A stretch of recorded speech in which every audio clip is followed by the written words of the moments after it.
Alright guys, so we're going to be taking a look at a replay review sent in by Anthony, and looks like he's running the improvement, what the heck is this thing called? Binox and Turbo, and then the improvement rotation mechanism, right? Improved rotation mechanism. So that's what he's running here on his Super Hellcat Tier 7. This is a 6-7 game, and I had recorded a replay that Anthony had sent me on Oyster Bay in his Covenanter. And I recorded the whole thing, and either during the upload process or something like that, the video was fine, and then during the upload process, something happened to the video, or like it uploaded, and I checked it, and something had happened with the sound on the video, so I wasn't able to upload it. But I literally recorded it, and I felt bad because I just kind of deleted it and forgot about it. I forgot to re-record it, because these videos do take some time, right? But I kind of owe this guy. I want to, put his replay here, obviously, on the channel. It seems like he had a fantastic game. He's kind of countering the LTG here. MT25 probably spotted him, but this is a pretty good spot for most tank destroyers. If you're in something like the Super Hellcat, you can make this work. What I would say, though, is be very, very cautious about coming to this area of the map with, like, a tank destroyer that doesn't have a lot of concealment. The Super Hellcat has an extreme amount of concealment, right? So you're fine here. It looks like these guys should be pushing. I agree. Whoever's drawing that on the map, I don't know. It's one of these guys. That's a thing you can do with XVM. A lot of people don't know that because they don't run XVM, but you can actually draw on the map like this with arrows. Whoops. And people that have XVM can see it, right?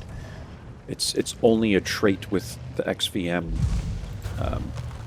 modification. You have to have XVM in order to do that. But it looks like you've played well so far, man. I mean, like, you have the one hit into the LTG, but I think taking this location is what was getting you easier shots on the LTG, who's going to kind of YOLO there. And now you're in a situation where you can kind of go wherever you want in the Super Hellcat, right? You can push this side of the map. You can stay kind of where you were. You just want to be careful you don't get lit. But all their light tanks are over here, so that gives you good information. Looks like people are already hooking off in the chat. I'm not surprised. And by the way, I haven't watched this before this guy, so I don't know what's going to happen. I'm just kind of trying to take a look at what he's doing here. A decent adjustment. I think you're a little early making this play with the Super Hellcat. With another tank destroyer, you can get away with this, but I think you're a little early. I will say this is a really good location, and I think you already know what's going to happen, right? You're looking at the map. This whole entire side of the map is going to get wrecked, but I think you can literally run to here, get a shot or two, and then retreat. I think you could do it in the Super Hellcat. I think you'd be fine. But, not a bad play, man. Not a bad play. You're certainly adjusting to what you're seeing on the map, which is a good thing, right? FE didn't adjust, so, I mean, nobody's perfect, right? Like, it's also very possible you could have came up here, gotten spotted, and got hit or something like that, so maybe this, in reality, is the better play, and certainly you're going to be able to use bush mechanics a lot better here, right? So, hit the Super Hellcat once, that's good. I've carried games from this location of the map multiple times, man, in light tanks, right? The Super Hellcat's definitely going to be able to do this. It has good, decent DPM, decent accuracy, damage per shot, and all that. So, you should be fine here. I'm surprised that didn't go in. Probably should just aim that one fully on the Cheeto. But yeah, I mean, it's just an RNG thing, right? But yeah, I think this is a good play, man. Honestly, if it were me, I might have tried to join the South, That was a good shot, man. You didn't have a silhouette. You kind of just guessed. That was a very good guess. Based on what you were seeing, right? Like, sometimes the game's weird like that, and you're trying to shoot through, like, a wall or something weird. And it just doesn't give you the silhouette, right? So that was good. It was a good shot, man. Honestly, I might have been in the South. Like, trying to help the people in the South. So, this is a good play on your part, man. Because yeah, you're here and you can use the bush mechanics to your advantage, like endlessly. Like you could just stay in this area, right? Got to kind of wait for this guy to turn a little bit. That's good. Track him. Now he's stuck.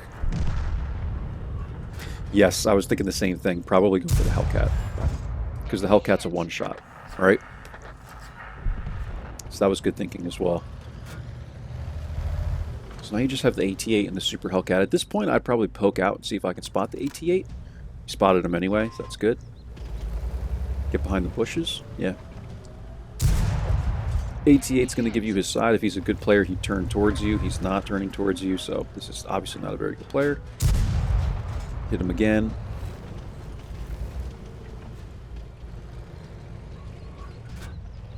And I would be poking out now. Yeah, that's what I would do.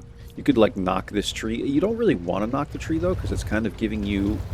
It standing up is actually giving you better camo, right? Because you're like shooting down. It's hard to explain, right? But like if you knock the tree down, then you might end up shooting over the tree. So it's actually good to kind of keep that one up. But that's where I would be trying to like poke in there and trying to spot the 88 at this point, because you want to know where this guy is.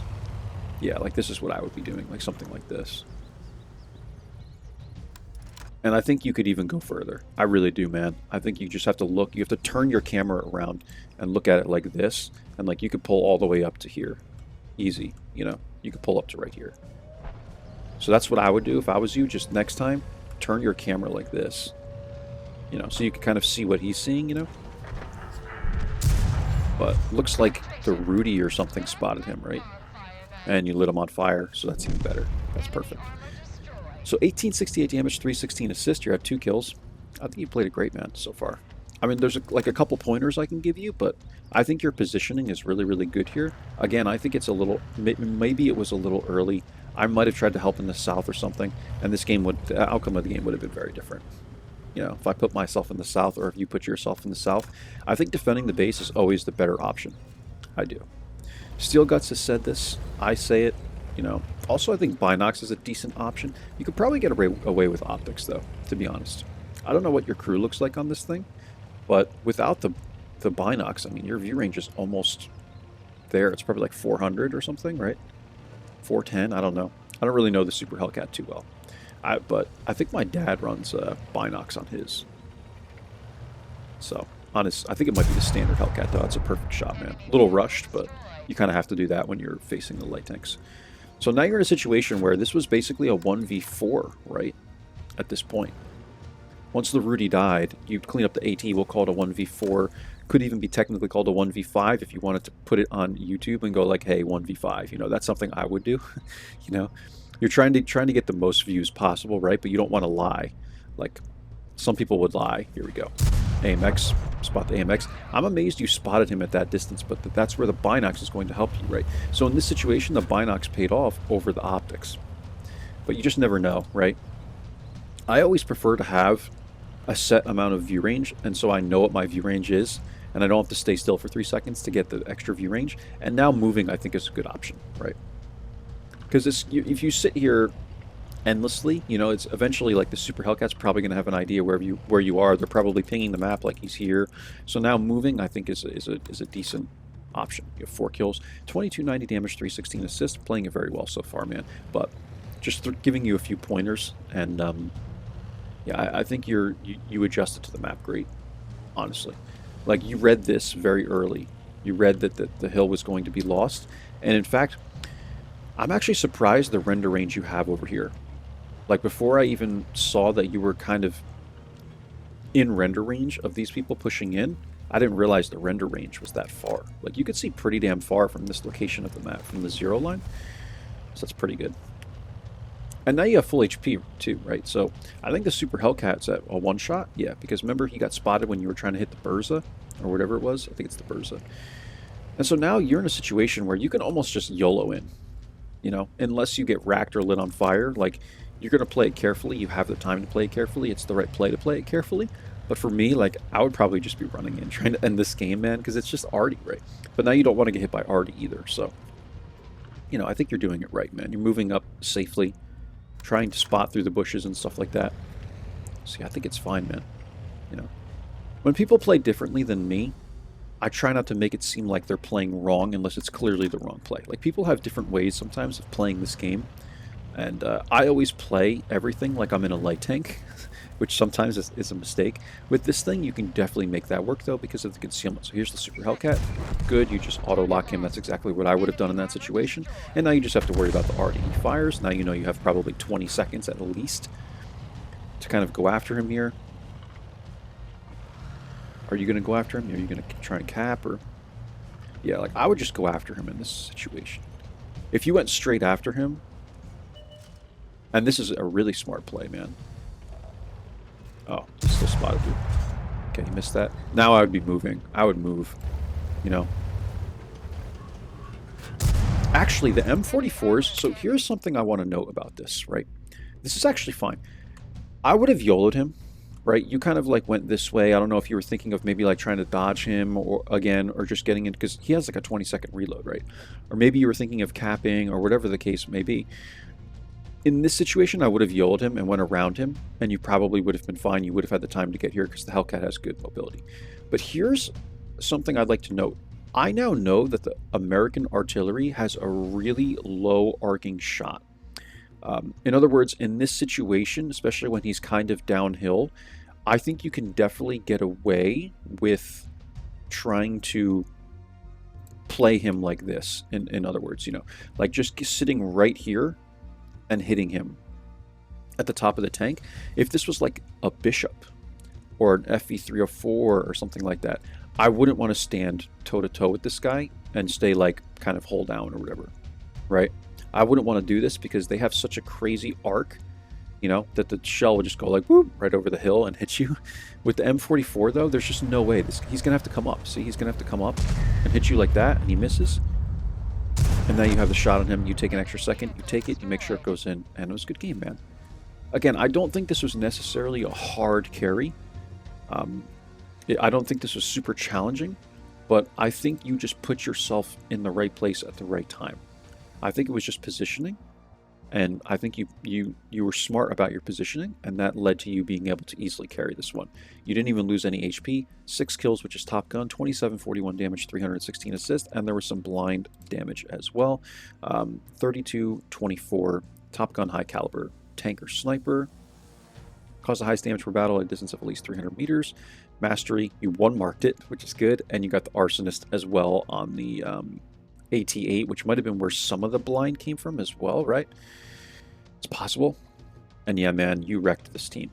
So it's a good game, man. I owe you a replay. I'm sorry about the Covenanter replay. Again, I don't exactly remember what happened. What I should have done is just tried to re-upload it, but I just kind of forgot about it. You know, like I have my own life going on, so I just, you know, I just forget about it and start playing World of Tanks again. But I do remember the game, man. You had like 2k damage, Oyster Bay. I remember the game. I recorded it and everything, and it was a great game, man. And so if you have any more of those, send them my way. I mean, you're one of the only, you and one other person send me replays from time to time, and I do try and get around to them, but don't, I think you have sent me a reminder. Dude, you could spam me, like, don't spam me, but I mean, like, every day until I, like, reply to you, just be like, hey, man, did you get it? Hey, man, did you get it? Because, like, I never check my email, man. So, you know, feel free to, until I reply to you, you know, you can message me again. I'm going to reply to your email right now. But I appreciate you sending this in, man. Again, I think you played very, very well. Just a couple of little notes that I gave you here about bush mechanic stuff. But other than that, you definitely put yourself in the right place at the right time. It led to an easy carry. Again, you didn't even lose any HP, which is going to be great for your damage caused to received ratio, you know, if you really care about stats. And that's it. So I hope the rest of you enjoyed. I will see you all for the next video. Take care. Bye-bye.